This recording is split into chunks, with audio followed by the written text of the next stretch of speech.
Hello everyone, I'm delighted to be joining you today, really to congratulate David on the publication of his book.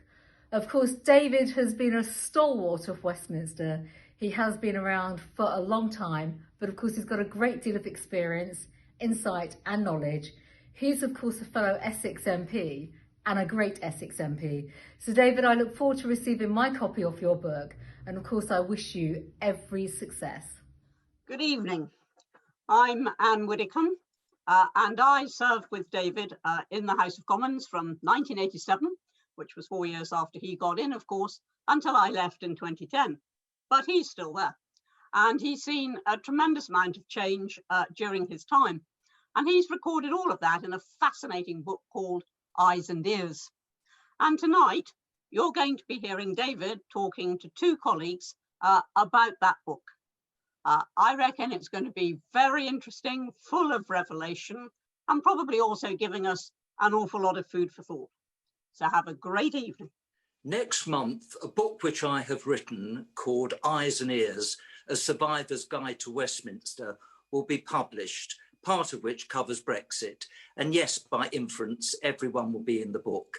Would my right honourable friend agree with me that the last general election was not fought on how political parties might handle the coronavirus pandemic, but was categorically about ensuring that the result of the 2016 referendum was implemented in full?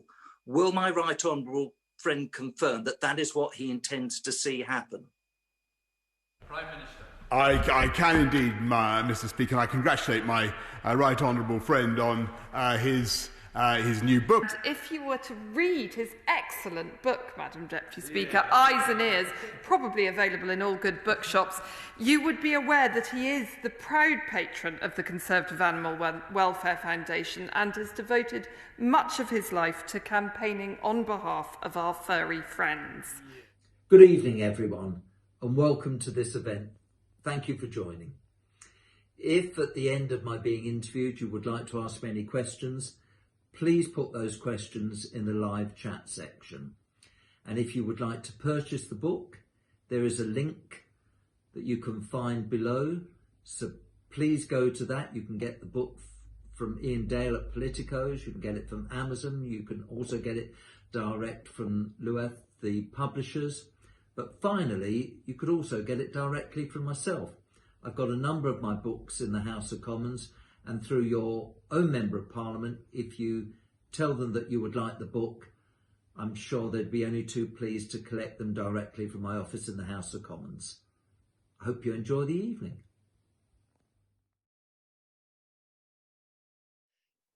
Good evening, everyone. And I'm really pleased tonight to be in two of my favourite counties, Devon and Cornwall. I remember so many happy family holidays in both of those two wonderful counties. And tonight, I'm going to be interviewed by a Member of Parliament from either of those counties. And we have my very good friend Cheryl, who's going to be interviewing me. I see Cheryl really as a much feistier version of Oprah Winfrey. So Cheryl's going to ask me questions from her point of view as someone who hasn't been in Parliament quite as long as Gary Streeter, who's representing Devon. And Gary has been in Parliament for many years, and I know is greatly revered by his constituents. So without more ado, and Gary, you're seen as a much younger version of Cecil Parkinson. That's good to know. I didn't mean Cecil Parkinson, I meant Michael Parkinson. That's slightly better from my point of view, thank you. Freudian slip. Right, so who wants to start? Well, Sir David, if I can start, when I decided to be a candidate and throw my hat in the ring in South East Cornwall, my family and I sat around the table and talked about the implications for not only me, but for them. Because when you get elected, it's not just you that is on show, but it's your family as well. And my children were adults. And so we talked about it because obviously if they had really objected or they were really worried about something, then that may have influenced my decision. But you were much younger when you were elected. And I wondered if you could share with us some of the implications that had for you and your family. Well, Cheryl, look, I'm not going to dwell on it, but you, having won your seat, suffered the most awful tragedy imaginable. And I just salute you for the way, okay, you had family and love surrounding you, but I absolutely salute you the way that you carried on with your work and picked yourself up and dusted yourself down and carried on, frankly, because that's what you felt your late husband would have wanted of you. But I have to say, Cheryl, the intrusions on family life are very, very profound. And I suppose, well, you could sort of say this about life. If when I was born, I had known what was going to lay ahead of me, I probably would have said, well, I think I'll give this a miss. I'll let someone have the experience, because over those 4 decades, there's been some pretty challenging and grim things which have happened. I mean, the majority of members of Parliament have been elected in the last 10 or 15 years, so they wouldn't really know what I'm talking about. But the sort of family intrusions have got worse, frankly, and that, without any doubt, is because of social media. And the sort of intrusions in my early years, where people's, look, we're all sinners. I haven't met many saints. And when you're in the spotlight and things get tough in your own life, the light shines very brightly on you. And in those early years, I can think of any number of colleagues who have been really taken to the sword in every sense because of failings in what for most other people will be their private lives. But it took a bit of while for that to happen because of the fact that it would be done mainly through the newspapers and TV. But now, bang, as soon as something goes wrong, it's out there on social media. Now, I'm not entirely media savvy in terms of TikTok, Facebook, and all these other matters, but I've seen at first hand the effect it's having, Cheryl, on some of our colleagues who tend to argue back, and it's jolly, jolly difficult. So that's been a big change. And, you talked it through with your family about going ahead with it. I really feel for the partners of the Member of Parliament and their children. And without any doubt, with my own family, wife and 5 children, each of them has had a very, very tough time. And some of it is so unfair. I won't dwell on it all, but particularly when it's your children. And it did start when some of my children were very young. And I don't think the general public always think of these things. And certainly the media don't. Thank you. Over to you, Gary. Thanks, Cheryl. And David, it's great to be with you. And congratulations on such a stellar career over 38 years. Astonishing. And that's my first point, really. In 1983, you were first elected. Almost a different world. Here we are, 2021 since then. What changes do you think you've particularly seen in the way that the House of Commons operates? What have you observed over that 38 years that you can sort of share with us as being particular highlights or maybe lowlights, things that have gone well, not so well in the changes all around you? The changes, Gary, have been profound. Mm. So although the building more or less looks exactly it was when I was first elected, what goes on inside it is very, very different. And if I just start with the working hours, and I'm not critical of colleagues at all, but we did used to physically work in the House of Commons, in the building itself, 5 days a week. And that would include a Friday. I mean, there's been a point over the last 10 years where it sort of felt like a 2-day week, for goodness sake, you know, just a Tuesday and Wednesday. And I found that very difficult because when I first joined, Gary, we would, the reason we used to start at 2:30 in the afternoon is because many ministers would use the time to go and visit areas and to get on with their ministerial work. Never mind that some MPs also had another job, which some people might feel was moonlighting, but it wasn't quite like that.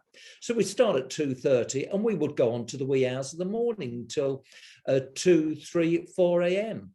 So there was my first bill committee. It used to be called the poll tax, although I never called it that, but it's the rate capping measure. Patrick Jenkins was the Secretary of State. He called us all together in his office and said, I want the bill. I thought, well, of course you want the bill, but seemed a strange thing for him to say. Little did I know, we'd have 2 all-night sittings. It lasted 150 hours. And the reason the pressure was on me, because being Amos, it was explained to me, David, you've got to stay awake.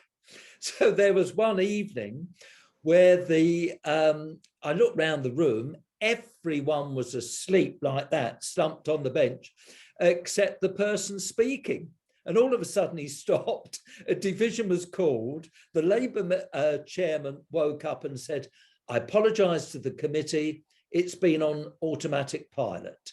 Well, of course, none of that happens now. So there you are, Gary, the long hours that we used to work. I can hear Margaret Thatcher saying, I know you put in the hours and I'm very grateful for what you do. But that's all changed. And it changed because of Tony Blair.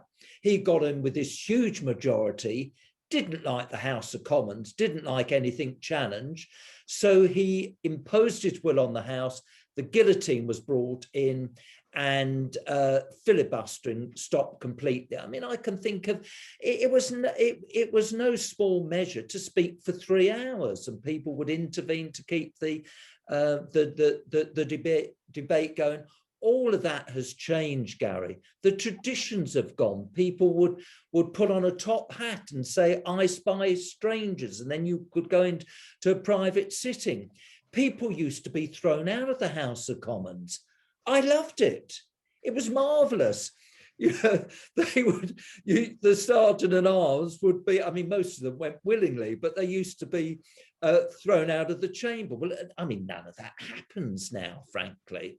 When I think of one of the budgets, the Nigel Lawson budget being stopped because colleagues led by Dennis Skinner all stood in front of the Mason halted proceedings. So all of that has gone. And the big change, Gary, was when our proceedings were televised. I voted and spoke against the televising of our proceedings. And I can hear Betty Boothroyd became Speaker saying to me, well, David, if that's your view, it's up to you to change the view of the House, which obviously I didn't. It got through.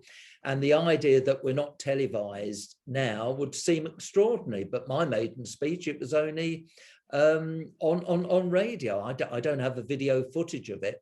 Once we were televised and once we had all these monitors in our room, that meant you didn't have to go to the chamber of the House of Commons to listen to speeches anymore. So, you know, we used to have Prime Minister's question time on a Tuesday and Thursday. To me, much, much better than we have now. You know, really had to be on your guard. You wouldn't have people standing up saying, oh, isn't the sun shining? Yes, and isn't this wonderful? I mean, it's changed so much. But You can't look back on the past. The way the House is now, and I still love the House of Commons, but I really would like to see more physical presence within the chamber, because you get a far better atmosphere. I don't know. I mean, you weren't allowed to read out your speeches word for word or your questions word for word. If you started to do that, someone would call out reading. And I mean, I could go on and on about the traditions, but look, I accept we had to change, and people demanded that they could see what we were up to. A lot of the mystique has gone. Select committees introduced by Norman St. Stevens, they've taken on a life of their own, and they're much more powerful. And in terms of the sort of member now we have, they are very different, even physically, dare I say, to how they used to look in 1983. Look, Gary, I could go on and on about all the changes, and I don't want to bore our listeners tonight. So over to yourselves. Thank you. Well, David, I find it fascinating, and I could sit and listen to you for hours and hours and hours.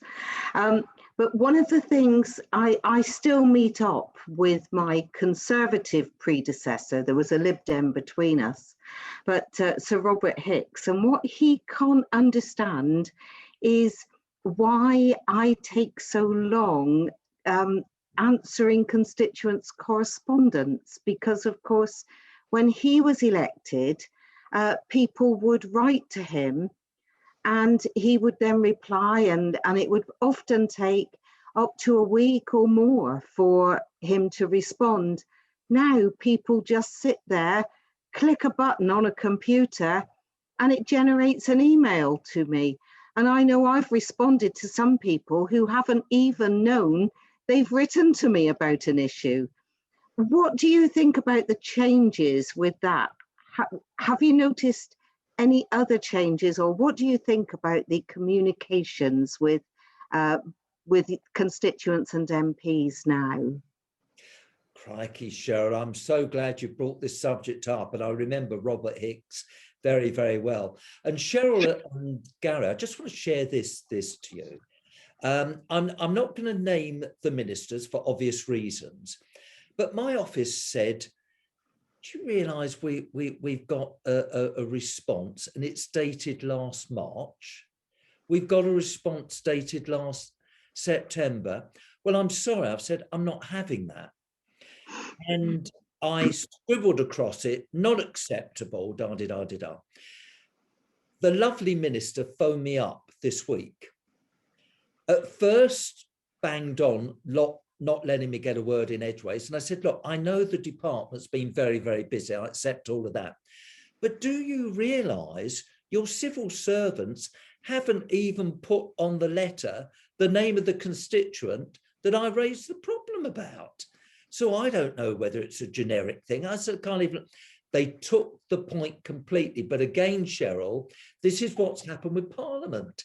They weren't there when we were much more effective in responding to constituents' concerns. And I absolutely think we must be much, much tougher, whether it's the Treasury, whether it's the Department of Health, in getting speedier replies, because by the time they've sent us the response, which may not be of any use at all, the moment's passed. So I think we've lost that, and that must be a disconnect between ministers and their civil servants. And when I think of, I'm going to say it, the 38 Degrees organisation, I mean, mistakenly, they logged into me as if I was a subscriber. So having seen how they generate these mails, it's ridiculous, absolutely ridiculous. So they send it off, people sign up to it, they've got no idea what the issue is, and then we're sent all these emails. And look, Cheryl and Gary, you've both been in Parliament, I know, for different lengths of times, but you've got a real good feel of things. Our brand new colleagues, immediately they're under pressure because of these emails that they get. And to make policy on the back of an email campaign through all these letters are generated is appallingly. And before I shut up, you know, in the old days, my secretary would sit there with a golf ball typewriter. It would take 3 or 4 days for her to get a letter and for the constituent to receive the reply. Now, bang, we press a button and we want an immediate response. I mean, how ridiculous is that? So we've really built up people's expectations and they're disappointed. It's a very good point, Cheryl. Change, but not change for the better. David, both you and I have spent 13 years in our careers in opposition. Tell us a bit about the difference between being on the government benches, being in opposition, and of course we lived through an extraordinary period where Tony Blair could do no wrong. He was the master of all that he saw. Tell us a bit about that period in your parliamentary career when we were sitting on the other side, feeling rather irrelevant, if I'm honest. Yeah, Gary, remind me, were you elected the year that Blair became Prime Minister? No, I was elected in 92. I enjoyed 5 fantastic years of John Major's leadership. Okay. Well, Gary, you know only too well that if ever there was a lesson for our colleagues with large majorities, it's not to take your situation for granted.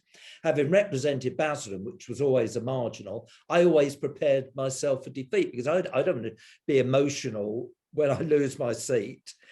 And there were colleagues with majorities of 15, 20,000 and they lost their seats. And it was a terrible shock. And you and Gary, I know, there was only 165 of us left. And then Michael Shersby had a heart attack. We were down to 164. And John Major, he sort of struggled to cope with the situation. And it was an awful, awful time really for our party. And Tony Blair, who I'm sorry, I've just got no time for. And it's not because of the war with Iraq. It's just because I don't think he ever stood for anything other than himself. And to me, he wasn't a parliamentarian. He didn't like the place. And he seized that huge power that he had to change everything. So Tony Blair thought, well, I don't want all these elected politicians. They're a nuisance. I'll give all the power to unelected quangos. So the 3 of us today are criticised for our salaries, criticised for the decisions, but so often it's a hugely paid chairman or chief executive for an unelected quango who's responsible for the bad decision, which we take the can for. And I think Blair's government brutally used the power that he was given.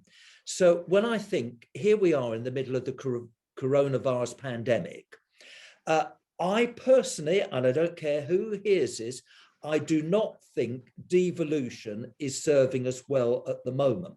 We've only got 1 prime minister. Half the time it seems as if we've got, well, at least 2 rival prime ministers. And he broke up the United Kingdom. And I think the way it's working in practice now doesn't serve us well. And I also think that it's been a real challenge to try and get power back. And I do hope that Boris Johnson, who obviously was elected on the back of Brexit, he wasn't elected in terms of dealing with a pandemic, that when we get back to some sort of normality, there will be people in number 10 saying, look, Prime Minister, the whole point of Brexit was to make sure that it was worth voting for your Member of Parliament. Get power back to Westminster. And I do think those years in opposition, those 13 awful years, is where a lot of the damage was frankly done. But I think, Gary, it is a lesson for our colleagues that you can never take power for granted. You've got to keep working and working away. And although I think William Hague as our leader, we only had a net gain of one. So, I mean, we had a number of leaders at the time, but eventually when it got to Michael Howard, I think we did make a big jump. And then David Cameron's agenda, which I didn't entirely embrace, he did it, frankly, and he turned things round. But no, I didn't enjoy those years at all. Final thing, Gary, just to new colleagues, it was as a result of those years that we had 3 columns in the division lobbies rather than the 2. Because you remember we used to have 2 division lines, but it used to take so long for over 400 Labour members of Parliament to vote. That's why they put the 3 things in either side. Well, I've learned something there, Sir David, because I didn't know that. But I didn't come in until 2010. So despite Gary kindly, and I'm going to give him a real call out for this, because he did provide a lot of help for me during the 2010 election, Gary and his team, and I will always be grateful for that. But I came into Westminster in 2010, having fought the Liberal Democrats with a passion to win back South East Cornwall. And then I found myself in government with them. And it left quite a bitter taste in my mouth, I have to say. What's your view on the coalition years? Oh, I hated it, Cheryl. Absolutely hated it. So when I was a Member of Parliament for Basildon, it was a battle between the Conservatives and Labour. And I found the Labour Party pretty straightforward. Bang, graphic words, all of that. When I arrived in Southend West, I couldn't believe how nasty, underhanded, personal the Liberals were. So the idea that we were going to go into coalition with them, I was horrified. And I will never forget when we had, I think we were called to Committee Room 14 on 2 or 3 occasions as the negotiations were going on. And I and other members who'd been there a good while stood at the back of room 14, horrified, whereas so many of our new members were all clapping away and saying, it's marvellous, we're going to go into bed with the Liberals. Cheryl, I didn't want it to happen. I wanted us to have a Conservative-led minority government. I couldn't believe when David Cameron went into league with Nick Clegg. And I know you're on the chairman's panel, as is Gary. We're all on the chairman's panel together. So can you imagine, Cheryl, on the chairman's panel, me sitting there, and I'm calling a minister, and it's a Liberal minister. Now, because I knew them all very, very well, and I liked any number of them, at the back of my mind, it was fighting the Liberals who were always putting out these nasty, vindictive, personal leaflets, which I never found with the Labour Party. But Cheryl, hand up, I got it wrong. I thought coalitions for wartime. But I've got to hand it to David Cameron. He was an outstanding leader, absolutely wonderful at the dispatch box. I mean, he and George Osborne were a masterclass, frankly, commanded the House of Commons. And I'm always, Cheryl, going to thank him, because if it hadn't been to him, we wouldn't have had that referendum on our membership of the European Union.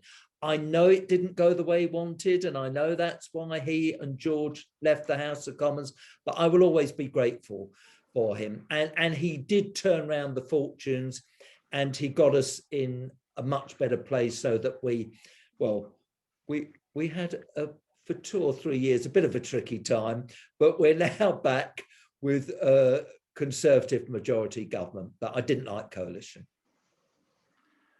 David, you've had a ringside seat and you've been on the pitch for 38 years and seen some of the great parliamentary performers, the great parliamentary occasions Can you just tell us a bit more about that? Who's really caught your eye, and what was the sort of the highlights of those great set piece occasions that we all love so much?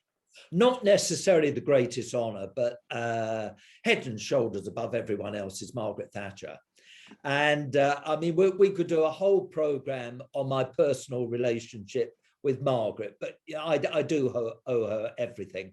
And I was privileged, Gary, to be sitting next to a colleague called Michael Curtis, who represented Yarmouth, and we both sat, and Peter Bottomley was behind us, the father of the house now.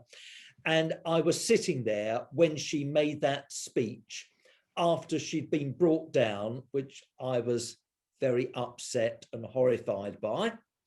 But neither of my colleagues on this call had a hand in it, I'm pleased to say, but I was very, very upset and angry about it. So I was sitting behind her when there was that motion of confidence, and I'm sure both of you can remember Dennis Skinner chiming in that she should be the president of the European Bank, and she said, "What a good idea, what a good idea." And the reason, Gary, I thought that was a wonderful speech, look, she was emotionally destroyed. She'd been crying her heart out, and you get there in a packed house and make that sort of speech absolutely formidable.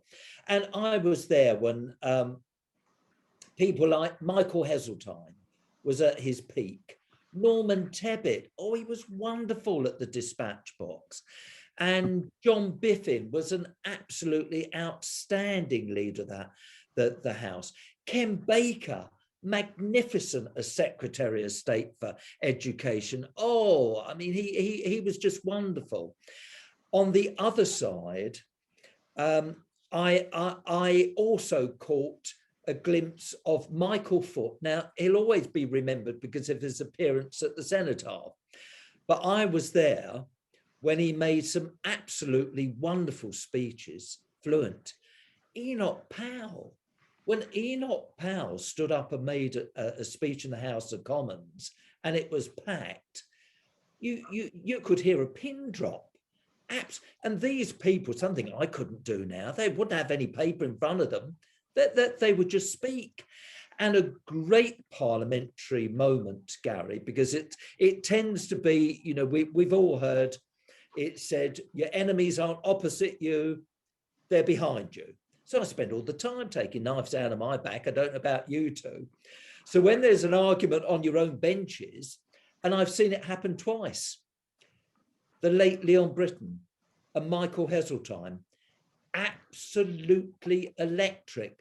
And when it came to the wind-ups and everyone would gather round and literally they could be brought down. And that was the argument, I'm sure both of you remember, about the helicopter company, Westminster. Amazing. And then on the other side, the thing that I will regret to my dying day, that I believed the liar Tony Blair and changed my mind and went along with what he said about weapons of mass destruction. But Robin Cook, he stood up and made an incredible speech, absolutely incredible speech, and resigned. And I think, I mean, I wasn't that close to him, but that took a great deal of courage. And John Smith, who actually died the day that he was in his bathroom going to visit the constituents I represented of Basildon. I always remember his PPS, who's in the House of Lords, but I won't name the person, privately sort of blamed me for perhaps raising his blood pressure. I don't know, and I'm sure it's all rubbish. And then, of course, Geoffrey Howe's speech, which was absolutely extraordinary. I mean, I was so angry with Geoffrey, I berated him in the lobby. Someone had to calm me down. But to give him his due, he sent me the next day a handwritten letter, which I thought was pretty amazing, really. So, you know, that there are so many fine speeches that I've made. But I suppose to wind up on this question, Gary, it's often the member who perhaps never has achieved high office, but I know on a personal level who's just got stuck into their business, never wanted the limelight, has been extremely effective. And I've got a long list of those that I've been privileged to have as my colleagues and friends. And they've often made outstanding contributions, really. Of course, now, Cheryl and Gary, it's a case where members of Parliament stand up and reveal everything about their lives. Now, we never used to do that. And I think it's sort of a delicate margin, really, how much you share. But it does help, and it does encourage some people. But I've known some wonderful occasions and some outstanding parliamentary speeches that I've listened to. That brings me quite nicely onto my next topic of discussion with you, really. When I was elected, before I stood for Parliament, I was a doctor's receptionist. When I left school, I worked for an insurance company for many years. But I think what I'm asking you, because I wouldn't be your normal traditional Conservative Member of Parliament. Years ago, rightly or wrongly, Conservative MPs always had the label of being very wealthy, privately educated, and such was the case for a lot, probably when you were first elected, Sir David. Have you seen a change in members of Parliament and the type of member or type of person that now gets elected to Parliament, not only as Conservatives, but for the other parties as well? I'm so glad, Cheryl, that you've shared that with our audience tonight, because like you, I come from a humble, ordinary background. And because of that huge new intake in 1983, there were all sorts of different members elected, because you are right, we were typified on the Conservative Party side as being well-spoken, privately educated, having lots of money, mainly solicitors, accountants or military people. On the other side, working class. Well, all that has changed, very much changed. And I'm not critical that that was the situation, but I think now the House of Commons, in one sense, does represent the population, but in another sense, in terms of politics, doesn't. So I'm going to upset some people, Cheryl. I'm one of these people, and it's great that we've got very young members, but I also embrace that we've got older members who've got some experience of all the knocks in life. And I also embrace people who come to Parliament who've had a real job first. For me, I'm not very keen on having endless researchers, endless people who've been running ministers' offices, endless people in our party who've just worked for central office. I think that isn't always the best preparation. I think it's very good that we have people like you, for goodness sake, who was a receptionist.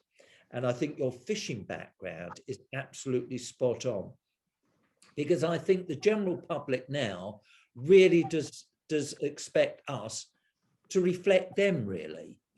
And I think it also leads to far better legislation, because if you've only got people on our side who've been comfortably off and haven't had to worry about money and the cost of living and running a business and all of that, well, you can see what I'm saying.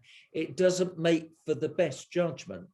So look, you know, Cheryl, that we've got a huge number of new colleagues elected.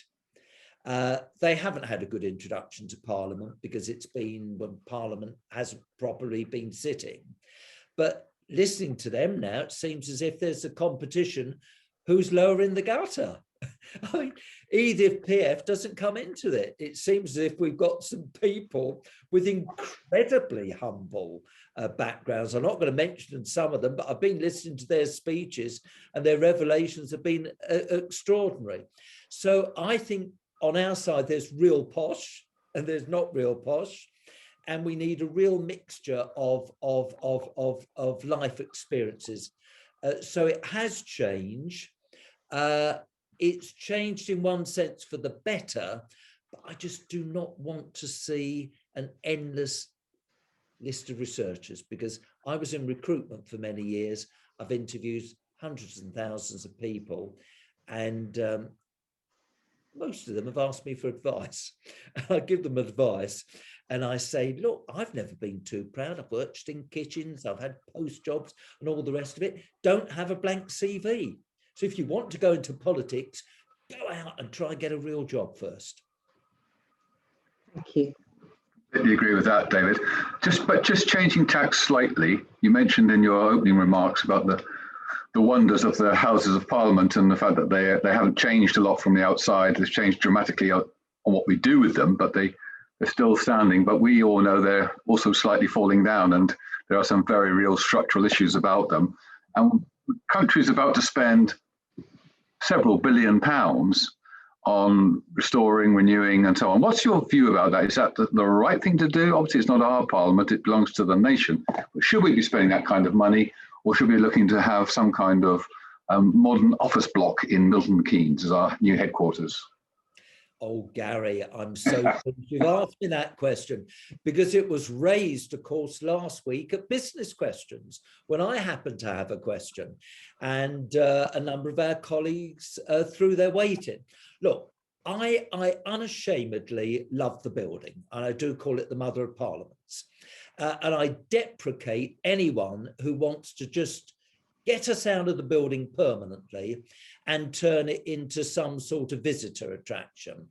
And in that regard, if anyone wants to know why there's so many repairs happening at the moment, it's because we've opened the place up. It's all the footfall going through it morning, noon and night, frankly. When I look at Westminster Hall, which is a very old building, it's because it was only used to be used for special occasions. And I think it's gone slightly too far, really, with the way the building has been opened up physically. Now, from my point of view, I was always voted against, we lost the vote, I think it was by 18, of us moving out of the building.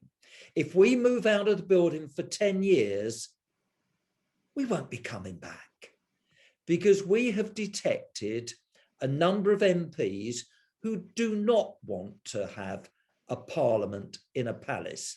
They want a modern building. They want a desk that they can sit at, put their papers in front of, read out their speeches. They don't have the same love, I suspect, that the three of we do for the traditions, with the 2.5 sword lengths apart while we don't stand over them when we make a speech. Why we go through the lobbies physically. We don't just press buttons, although I'm one of the hypocrites who've been happy during the coronavirus pandemic to give my vote to the Deputy Speaker, because I was fed up of traipsing backwards and forwards all the time, as we are having to do, or we have been having to do at the moment. So I was on the administration committee for a while. I did go to the top of Big Ben and saw it firsthand why it was necessary to refurbish Big Ben. I mean, for goodness sake, there was no lift there. So if anyone became ill, how do you get down 364 steps and all of that? And also, because I'm heavily involved in fire safety, I've been not only on the roof of the building, but I've been in the cellars, and I've seen it firsthand. We've got to do something about the electrical supplies. And I hate to mention it, the sewage, it's awful. But I absolutely I'm not in favour of us moving out of the building. If the unelected chamber wants to, that's a matter for them. But most MPs their length of service is about 8 years. So the three of us have already exceeded the average term that most MPs have. And I think the joy of going in there, making your maiden speech, sitting on those green benches is so special, and to take it away for 10 years, I don't think it's deliverable in terms of security. I won't dwell on the security risks, but my goodness, they are real. And I think to use 79 Whitehall as a poor man's version of Parliament is not on. So I very much want to sustain the building. The amount of money that is being suggested that we spend on these refurbishments, and I think someone last week at Business Questions made a very good point. We've got a hybrid virtual Parliament. We can still carry on, but we mustn't leave the building, and we mustn't spend such a huge amount of money on it. Well, I saw you, Sir David, this past week in that wonderful chamber, and I have to confess, I feel it's a privilege every day I make a speech in that chamber, because of the history there. And the other thing is, of course, even when the chamber was bombed, Parliament still carried on sitting. But I saw you this week stand up and make a fantastic speech about your pig husbandry bill. And I know, because my bosun, my cat, who sadly passed away, had you to thank for being awarded a trophy for being an animal champion. So I know it's something that's really close to your heart. How do you think MPs' attitudes to animal welfare has changed since your time in Parliament? Oh, I'm so glad you've asked me that question, but you've lost Bosun. Yes, he was 19 and a half, so he had a really good innings. Oh, well, and that was... We've now got little Louis, who I rescued from the cat's protection, or through the cat's protection. Last year during lockdown, we did a virtual adoption. And yeah, brilliant. He's Brilliant. 1.5 years old, and he is quite mischievous. Well, look, I'm animal mad. Over the years, I've kept sort of every animal under the sun. I don't think we've had an elephant or a lion or tiger, but you name it, I've kept them. And it was just an instinct within me, because by and large, if you keep feeding them, animals are grateful for everything that you do for them, and are not quite as moody or sometimes as unreliable as human beings. And I've got to say this, Cheryl, with you and Gary on this programme tonight, that our great party, when I first entered Parliament, didn't seem quite as full of animal lovers as it is today. Now, I'm not going to stir things up for the farming community because I do understand they've got a living to make, and I'm not a vegetarian. But look, fox hunting is never going to be revisited. I used to be just one of 4 who were against fox hunting, and I know there are too many foxes, and you know, the urban fox is a real problem. That's not the point. I can't get my head round people setting dogs on them cruelly and literally letting them be torn apart. I mean, that's just not on. And I could go on about other animal welfare measures, but you know, the pig, how many people realize that pigs make a nest? And they are highly intelligent. So I think it was very cruel just to put them in crates so that they can't suckle and look after their babies as they would want. And it's claimed that, oh, it means that they don't squash the piglets. Well, the figures that we were given, the contrary figures in those in that debate, I just do not accept. So I'm delighted that through the Conservative Welfare Organisation, who've kept on and on lobbying away that more and more of our colleagues are genuinely interested in animal welfare measures. They don't just turn up, be photographed with whatever the issue is coming along, a pet under the arm, and then don't bother about it. Look, Cheryl, this coronavirus pandemic has brought home to so many people, particularly the elderly or those people living on their own, that how good it is when you come in and you've got a cat or a dog sitting on your lap, something to cuddle, something that is grateful for your affection given, or a bird, a canary in a cage, or a budgerigar.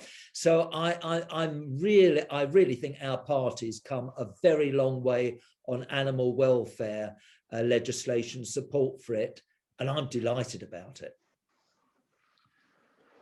David, you can look back over many years of campaigning, and you are a campaigner at your very heart. That's obvious to those of us who know you well. That's who you are. You're a campaigner and a champion of all kinds of causes, many of them very deserving, and you champion the underdog. How has political campaigning changed over the years? Do you now, even you, with your already expressed dislike of social media, and I share that, and I think Cheryl might do as well, do you use Facebook and the internet and modern technology in your campaigning? Or tell us a bit about that. I struggle with modern technology, Gary. The three of us tonight, we're all hands-on campaigners. So way before John Major decided to get on his box, I used to have a step ladders, and I would take them down with my little team of supporters in the middle of our town square in Basildon. And I get a megaphone and I would tell them what I stood in no time at all. I'd have a little crowd around me. And I think people sort of admire that bravery. So for me personally, yeah, I'm an old-fashioned campaigner. I want to knock on people's doors, look them in the eyes and say, are you going to vote for me? And if you don't get your postal voting, make sure you vote on the day. So that's the sort of campaigning I like. But, oh, Gary, it's changed so much. Now we practically send a sedan chair for people to go down to the polling station.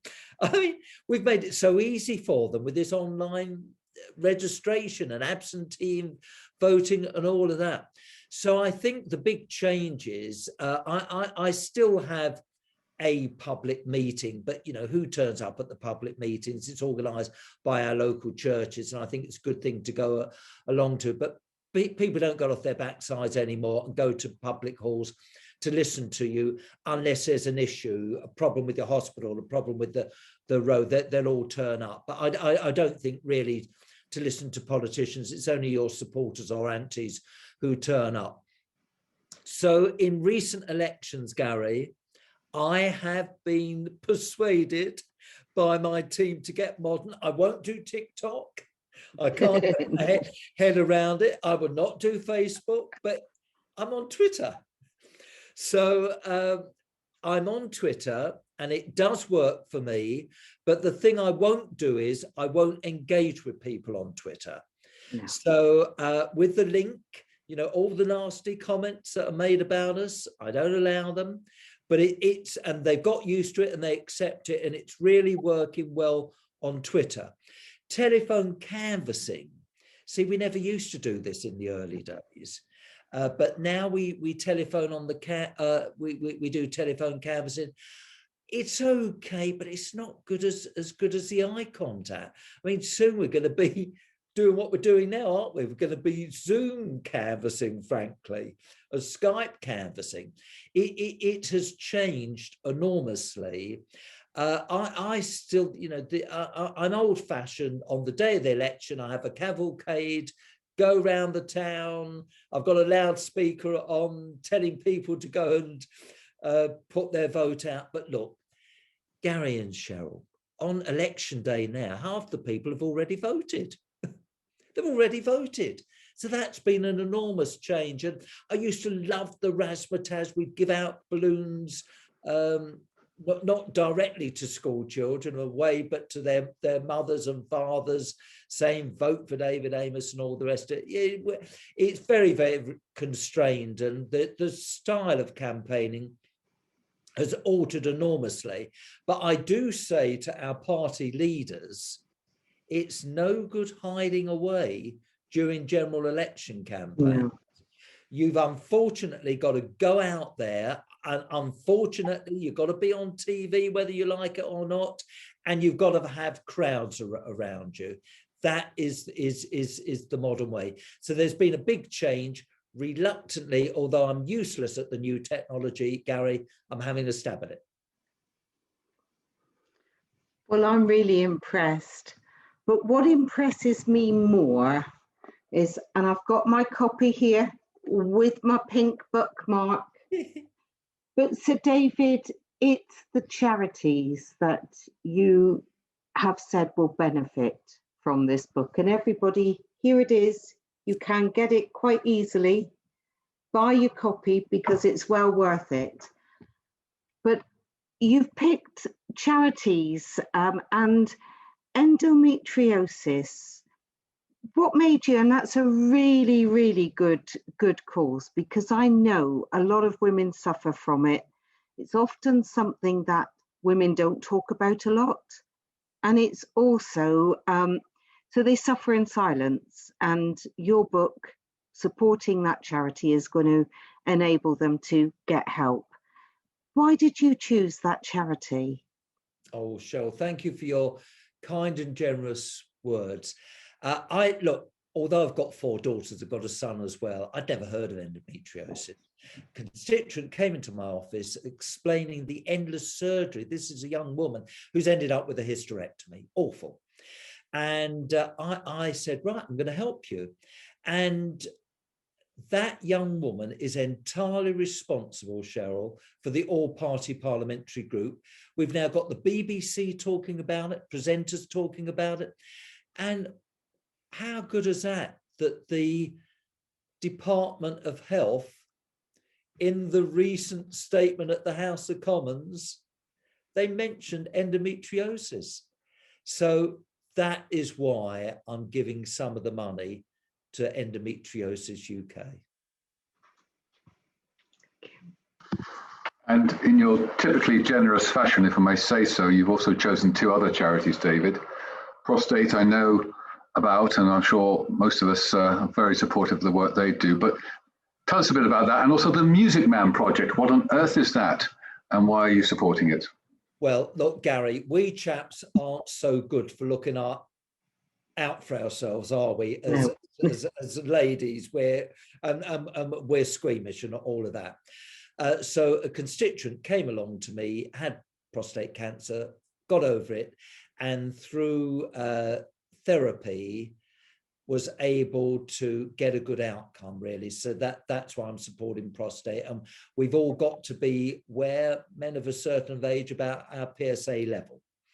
But the Music Man project. This iconic local teacher, David Stanley, who was a deputy head at one of our secondary schools, is he and his wife are Salvationists. They got involved with MenCap. And, you know, when I first started, they didn't do work with people with learning difficulties. I'd often go around and see these people in straitjackets, for goodness sake. But through the power of music, they have transformed their lives. So how good is it, Gary, that the Music Man project performed at the London Palladium? How good is it that they performed at the Royal Albert Hall? And if it hadn't been for the coronavirus pandemic, we would have already been probably at Broadway or at the Carnegie Hall. And as soon as we get the green light, that's where we're going to go. So we're going to support that charity as well. Well, look, listen, I don't know about you, but I'm actually now going to offer my services as the agent for Cheryl and Gary as interviewers. They've done a far better job than some of our highly paid interviewers have done. And I do thank both of you, Cheryl and Gary, for the time that you've given me this evening in interviewing me. I'm really grateful. And I want to say that I've had so many fantastic holidays in Devon and Cornwall. as a scout with the cream teas, going to the different zoos. You represent two beautiful, beautiful counties. You've got a great group of parliamentary colleagues in Devon and Cornwall, and you two are wonderful constituency MPs. So if any new colleagues want to learn something from an MP, how to do your job, how better than learning from both of you. So thank you both for your time this evening, and thank you, the viewers, for listening to us this evening. Please buy the book. Good night, everyone. Bye-bye. Bye-bye, Sir David.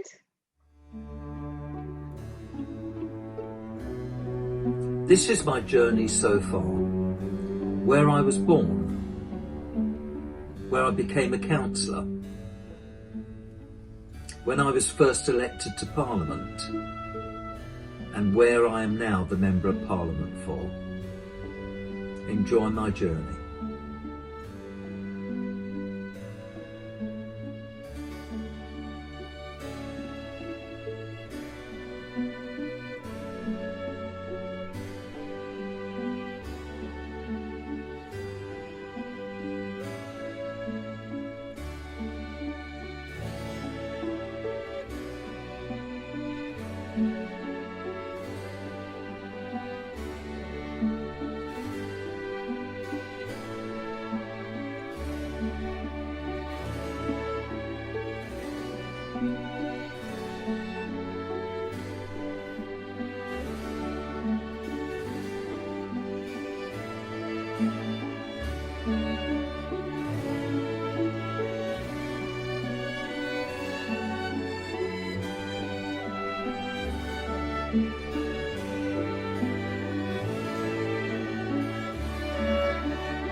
I hope you enjoy reading my book, Eyes and Ears, A Survivor's Guide to Westminster.